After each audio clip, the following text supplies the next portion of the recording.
Palmes, masques, bouteilles, combinaisons chauffantes et un flotteur pour signaler sa présence sous l'eau.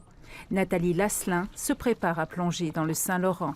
Tout l'hiver, elle a suivi un entraînement spécial pour réaliser en septembre une plongée de 70 km dans le fleuve d'un bout à l'autre de l'île de Montréal. Je m'en vais au bout du monde faire des grandes expéditions, mais il y en a une qui est juste là, à 20 minutes du centre-ville. Puis c'est ça qui est extraordinaire. Donc un petit peu comme les explorateurs, mais des temps modernes, je vais parcourir le fleuve, mais dans l'autre sens. Je vais y aller avec le courant, puis voir ce qui se passe là-dessous et de le documenter. Une expédition extrême qui ne sera pas la première de Nathalie Lasselin. Cette plongeuse professionnelle explore depuis 18 ans tout ce qui est sous l'eau et sous la terre. Des mers chaudes aux océans glacés, des grottes sous-marines aux rivières souterraines, des épaves aux bancs de requins. Elle vient d'être intronisée au temple de la renommée des plongeuses.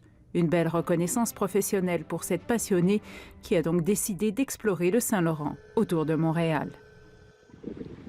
L'été dernier, elle a réussi une première plongée de 21 km dans le fleuve, entre le pont Jacques-Cartier et l'est de l'île, 6 heures sous l'eau. Ah, c'était fou, c'était fou. Plus ça avançait, plus j'étais émerveillée. Donc je suis très concentrée sur mon azimut, la direction où je vais. J'essaie de voir partout, ça va très vite, il y a les rochers.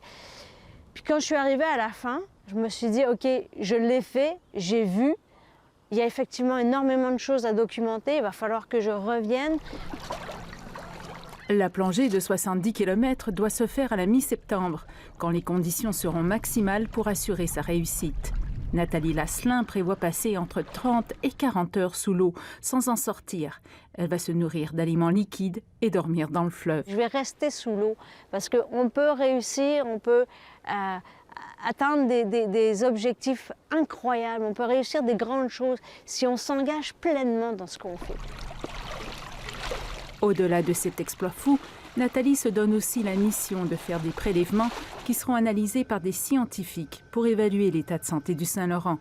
Et un documentaire va raconter cette odyssée urbaine aquatique pour accompagner la plongeuse dans les profondeurs de notre fleuve. Ici Catherine François, Radio-Canada, Montréal.